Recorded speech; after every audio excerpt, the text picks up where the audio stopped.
Eat your penis, cis scum.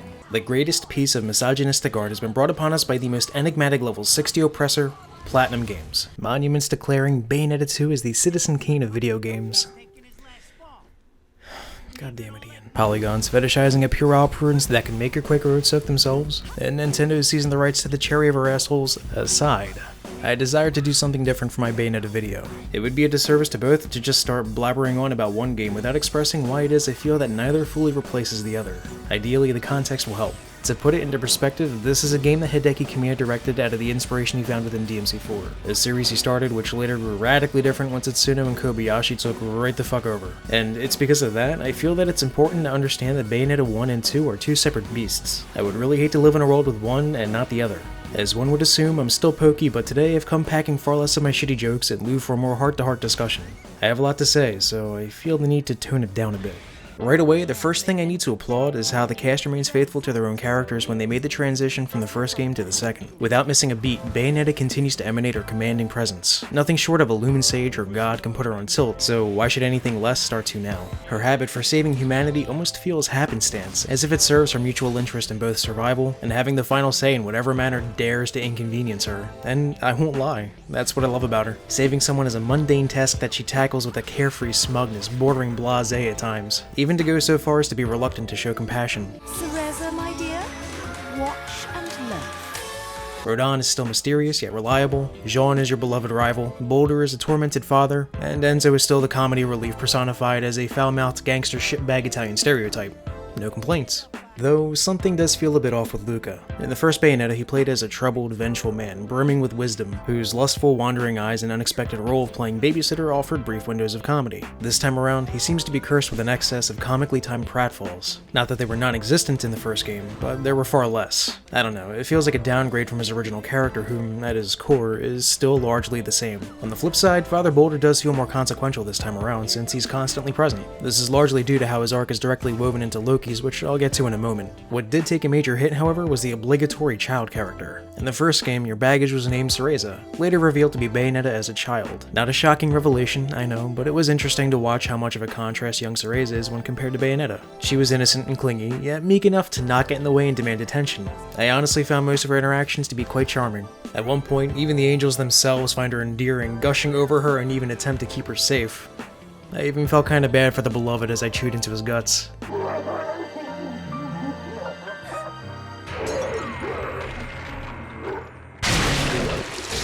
These moments made her presence welcome, as well as memorable, letting her leave a positive impact on my no time for shitty brats meter, even to the point that I didn't mind escorting her. I wish I could say the same about Loki, but if I'm going to be honest, I can't. I struggled to bear the way he chews the scenery with his awkward delivery and forced, mismatched dialogue. Since this is your bloody mess, do you mind hurrying the fuck up and getting rid of this thing? He's bratty and uncharismatic. I would dare to compare him to Dante, but I just feel like that's too easy anymore, so instead I'll call him a reskin of George. With an attitude adjustment. I'm not trying to discredit Hashimoto's directing. While under the supervision of Kamiya, he handled the familiarity towards the rest of the cast pretty damn well. Naturally, they act as if they've already gone through so much together that they grew relaxed within each other's presence. Enzo excluded, as he always takes the piss. But somewhere along the line, they forgot to keep the story as humanized, intimate, and most importantly, impactful as the first game, where I had found myself concerned over Bayonetta's amnesia, Luca's vengeance, the mystery Cereza, and Jean Cecil's hunt for Bayo's booty. I felt relatively disinterested in Bayonetta 2's story. No lady would ever hand anything to a man who chases after little boys. I felt the looming presence of Jean in the first game, and the friction of their rivalry was palpable. Then in the second, I often found myself saying, oh, that's right, I gotta save her soul. So are we doing anything about that? At every turn, Loki's arc barbarously interrupts Jean's. Even getting to Alruna, ripping her guts out, finally rescuing Jean's soul had little to no impact thanks to this Yu-Gi-Oh looking motherfucker. Shit, Alruna doesn't even have a character arc, nothing to punctuate her iniquity. Aside from being pink, she's power hungry, and she has some sort of beef with Madame Butterfly? Yes, well, would you like to elaborate upon that? I don't know what you did to piss her off, but whatever it was, nice. Apparently not. Oh hey look, Rodin's weapon making actually gets more exposition than Alruna's existence. Weird, but all of this sacrifice to give this kid the spotlight? Even his other half is a ho-hum boss fight. You'd think that the god of chaos would be crazy. Perhaps even chaotic. if I may be so bold. Whereas before, you literally kick God's ass so hard that you fist fuck her soul out of her body, crash it into the sun, then shatter her prosthesis with your bare fucking hands. Even the ending to the second game didn't inspire much more than satisfaction, other than to say, congratulations, enjoy Jean's ass crack. Whereas the first ended with a very positive vibe of what's to come next. The general atmosphere made a transition as well, one that I don't necessarily agree with. It's no secret that I love a huge swath of colors, and for all intents and purposes, Bayonetta 2 has a beautiful palette that expertly paints this world with dread, wonderment, and mystery, all without killing my eyes. Yet, the original Bayonetta opted for a more selective color palette. There's a huge emphasis on the colors black and gold. At times, a soft light blue canopy is over the top of the frame or is snuck in somewhere. This made the game feel much cozier to me, triggering something nostalgic and settling as I played it. It also bears a striking resemblance to the palette selection of Vermeer and Rembrandt. And if you're unfamiliar with those names, they were two Dutch Renaissance artists who also influenced Deus Ex Human Revolution. Now, I don't know if Kamiya could cite them as a similar influence, given that he never responded to me when I asked him. Admittedly, this could have easily been due to the language barrier. Or I was blocked. Actually, as it turns out, I'm not blocked. I asked for a phrased version of the question, but he didn't really get what I was asking. Whatever, that's fine. But if you're wondering, no, the music hasn't changed a bit. It's still the same catchy and classy electronic jazz. This time around, Keely Bumford provided her vocals and Lou for Helene and Aguera, both of which have done a phenomenal job in their respective games. In fact, now 2 for 2, Bayonetta has been able to punctuate music so well in both games that it's become a series staple. And just as I praised it in MGR, the sound design is amazing.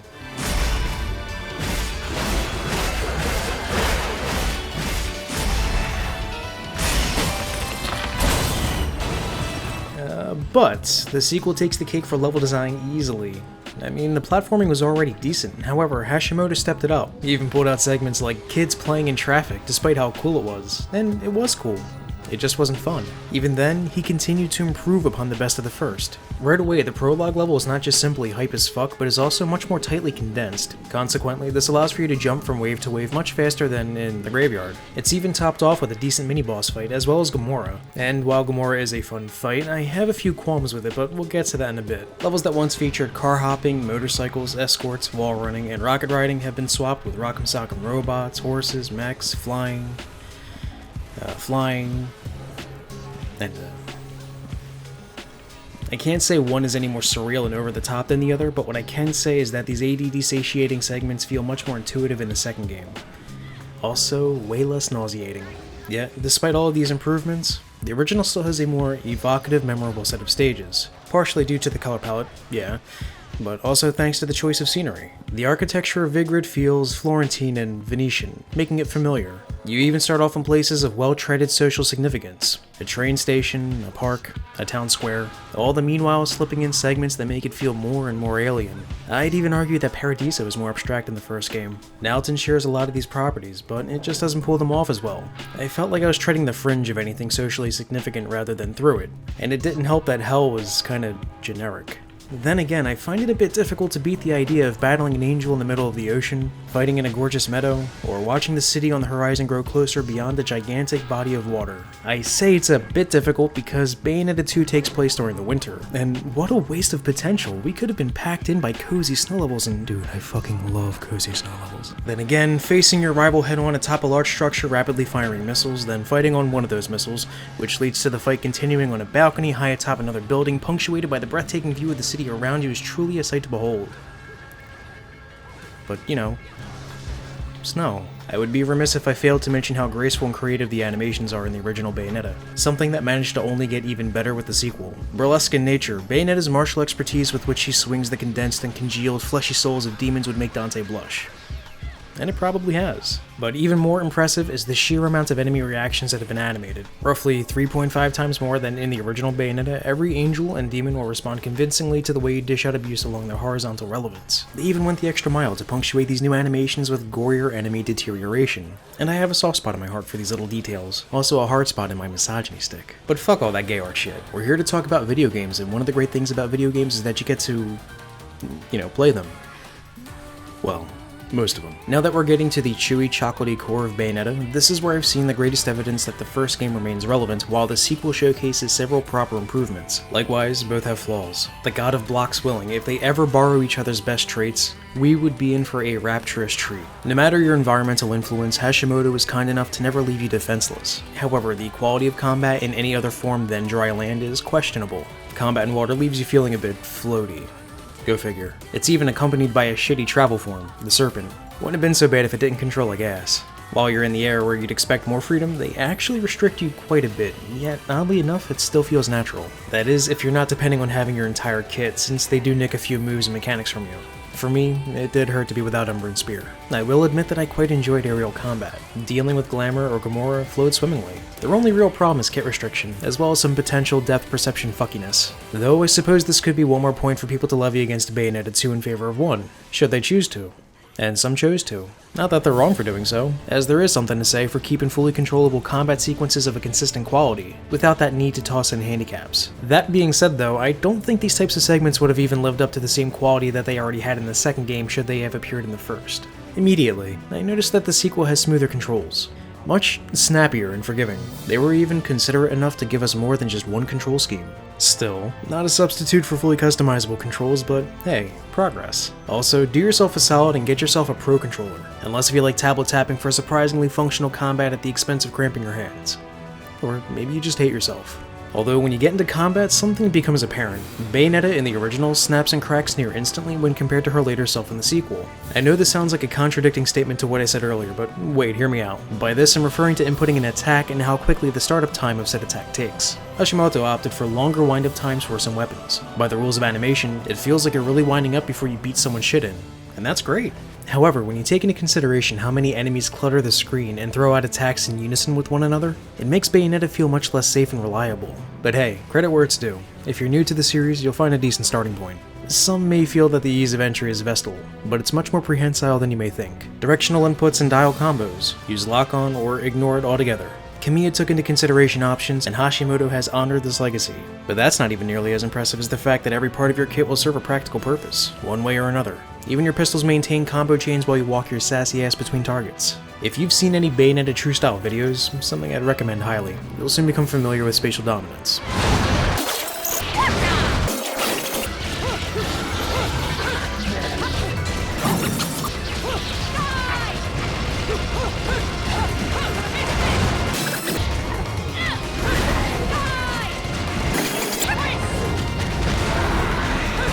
As a reward, you build up magic, which is bound in a web of several systems, such as Wicked Weaves that gain or drain MP, the Umber and Climax system, and two of Bayonetta's most iconic assets, Torture Attacks and Witch Time Evasion. Naturally, for each of these aspects, there are discrepancies to be found between the two games, some of which I find lie in favor with the original, and others with the sequel. And as a shindig for the pugilist that you are, your list of dial and pause combos expanded in the sequel, allowing for more accidental yet satisfying results, as well as more options for the highly skilled. Though it's fair to mention that this wasn't necessarily a big problem in the previous title. The animations between attacks were already so good that even if you button mash nonsense combos, it never felt or looked clunky. Oddly enough, despite her smaller moveset in the original, Bayonetta is also stronger in the first game, without which time you can pull off consistently great DPS so long as you know what you're doing, or just spam sting or whatever works for you. Whereas in the sequel, you're pretty much forced to net witch time in order to pull off any sort of comparable damage to that of the original Bayonetta. It doesn't help that hitting the window for witch time in the second feels far less consistently reliable, which is odd because I find that Bayonetta 2's combat feels smoother and more refined. Bar the bullshit 2-frame wind-up times to boss attacks. Again, not exactly a big help when you need witch time to deal out viable damage. Dodge and Panther offset are still a blast though. Fucking thankfully your basic shot wasn't hit by the nerf bat. Not only did it carry over its decent damage from the first game, but charge shots also add to stun. And of course it wouldn't be Bayonetta unless if they allowed you to bedazzle your hands and feet with all sorts of abusive, hellish, wonderfully fetishistic weapons. It was a bit of a tug of war between the two, but after spending enough time with both, I find that I love the weapons in the sequel more. In general, they scratch that sweet spot of standard fantasy weapons as well as the outrageous. And to boot, their hold attacks are just as interesting and wonderfully animated as the first game. I found myself swapping between weapon sets more often in Bayonetta 2 simply because they felt more gratifying to use. To be honest, the most often I found myself actively switching sets in the first game was to pull off the Kilgore glitch. Though that's not to say that every weapon in the original didn't tickle my fancy. Despite the fact that I found Alruna to be leagues more fun to use than Kulshedra, I was dying to rid myself of Undine in lieu for Durga. Yeah, good going, Pokey. You really knocked it out of the park with that one. And as a side tangent, I felt that Kafka was a bit weak in execution.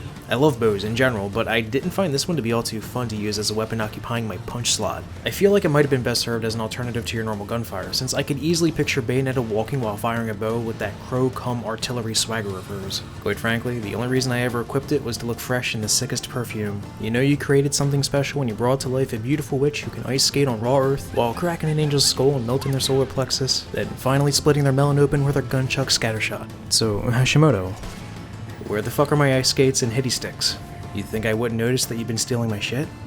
You cooking me here? Oh, and bring back Onyx Rose while you're at it. Speaking of stealing shit, I think it was a pretty poor choice for Umbran Climax to draw from the magic meter. Now it's one more mechanic to compete for magic use next to accessories and torture attacks. Before I say anything else, let me iterate that Umbran Climax feels right at home. When you pop your Climax, it'll interrupt any target's action, including bosses, it restores health, and turns almost every, if not every, attack into a wicked weave. Just about the only thing it doesn't do is call itself Devil Trigger. The problem, when faced with any situation in which you could use an accessory skill, a torture attack, or Umbran Climax wins out. It gives every attack wider reach, stun value, and can launch the unlaunchable. And given that Bayonetta is so damage-starved in the sequel, it's the only sensible choice. What this means is that you'll have to put forethought into using accessory skills, which will only belay your Umbran Climax anyway, and it'll never give you the opportunity to enjoy the charming series staple, the fucking torture attacks. With Umbran Climax being entirely absent in the first game, the struggle between using an accessory skill or torture attack was negligible. It also helped that building your magic in the original was consistent and predictable so you could rely on forethought.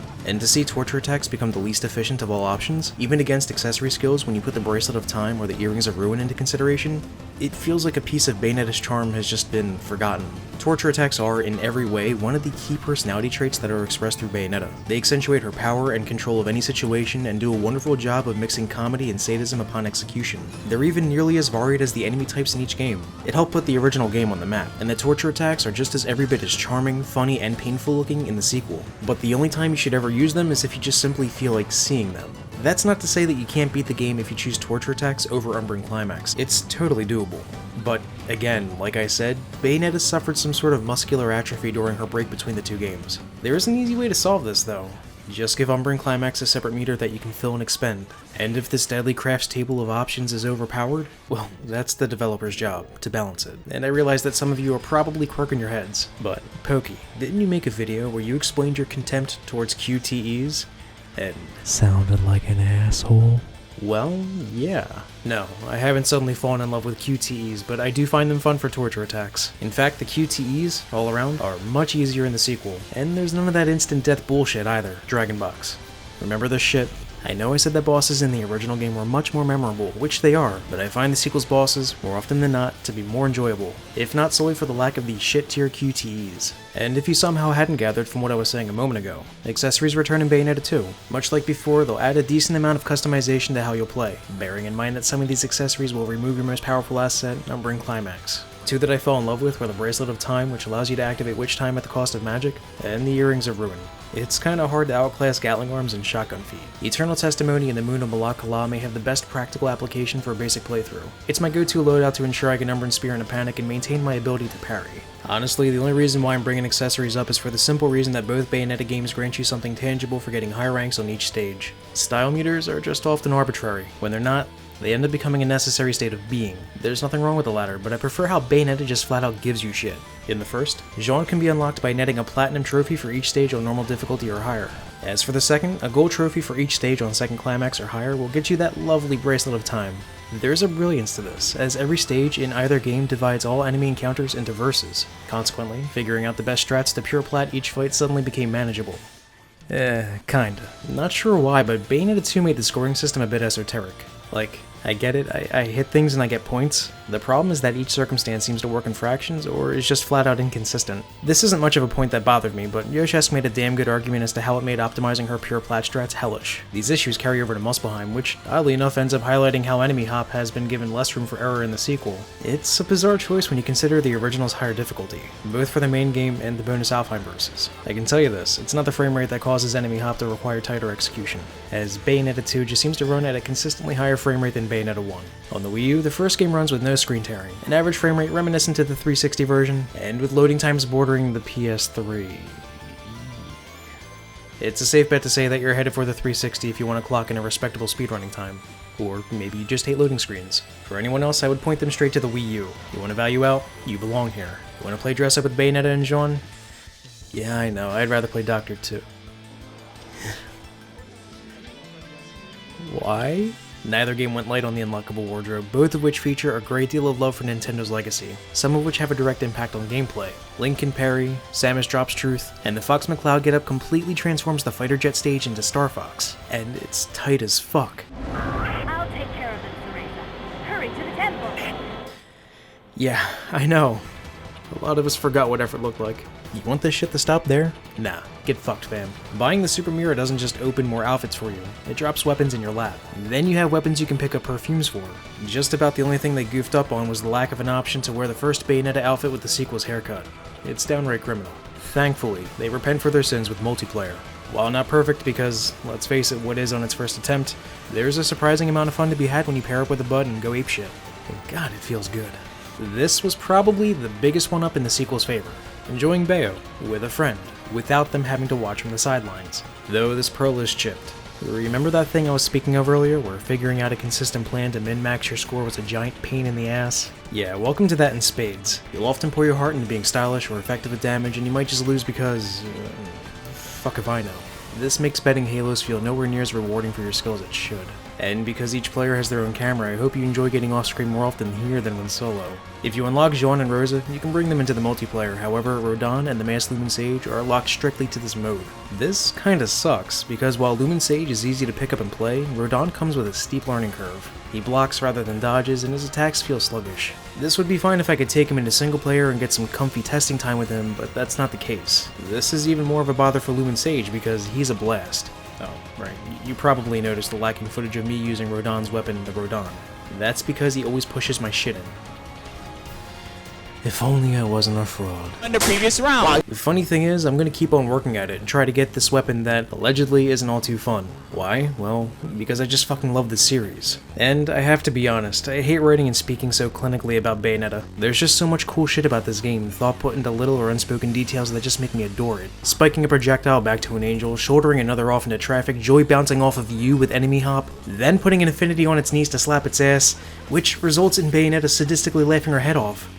While you join in. The original Bayonetta started off on more than the right foot, a monumental feat, but it was by no means the paragon of game design. True, it continues to hold certain strengths hostage from the sequel, but Bayonetta 2 did in fact tower over the first in a few regards as well. It's because of this they need one another. These aspects need to be married, elements such as customization with accessories need to be more deeply explored. The passion poured into these games is palpable, and it needs the chance to evolve.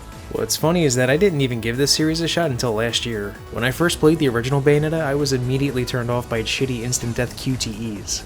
But after I got to know the sequel intimately, I had to go back and see what I was missing. What I found, having finally given it a fair shot, was a remarkable experience. One that seemed to gush and celebrate video games, as if to present itself humbly before us. It wasn't just the gameplay I fell in love with, it was also its goofy, batshit fucking insane story. It gives less of a shit about sweeping you away with an epic tale and focuses instead on charming the pants right off your ass with its quirky characters and celebration of the impossible. I could go on about how the visuals made every little action satisfying or how the music makes you feel fucking invincible, but I have to eventually shut up. While I'm at it, I need to give one more shout out to Yoshesk for the detailed critique she shared. This served as a great starting point for Vash and myself so that we knew what to look for. That's not to say that this is the most complete and concrete Bayonetta video out there, but dearest Kevin and I spent a great deal of time digging into this game's guts to share our notes and toss our thoughts around. We found a great deal to adore, and for myself it was a bit of a religious experience to find a new favorite. Speaking as someone who's been in love with DMC since October 16th, 2001, and have been there to celebrate its triumphs and mull over its failures, I finally found a beat-em-up that I love more. Don't take that as some sort of divisive, militant statement. I still absolutely love DMC, especially the combat in particular, and it's different enough from Bayonetta that they don't overshadow one another. But, gun to my head, deserted on an island with only one series to play for the rest of my life? I would pick Bayonetta in a heartbeat. It's more than the sum of its parts. It's a classic by every right, cult or not, with a dedicated fan base ranging from contributing talent to god-tier cosplays to shithouse fuckboys. And despite a flawed sequel, it's proven enough strength and seems to give enough fucks to just show that Platinum Games won't sell it short, at least not anytime soon. Oh, dude, Mark, what's up? I'm here.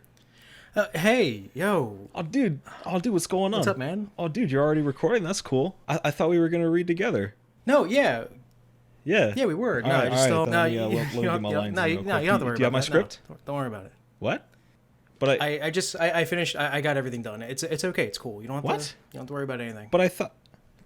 Did you use this, like, the notes I worked Well, on? yeah, I used the notes. Yeah, I used the notes, and then, like, whatever you wrote, I rewrote for myself. When? We've been I talking. had time, and I don't like your writing style. I think it's kind of shitty. I think like What? everything was just so Mark? it was robotic. Mark, It had no emotion. Mark, you fucked me?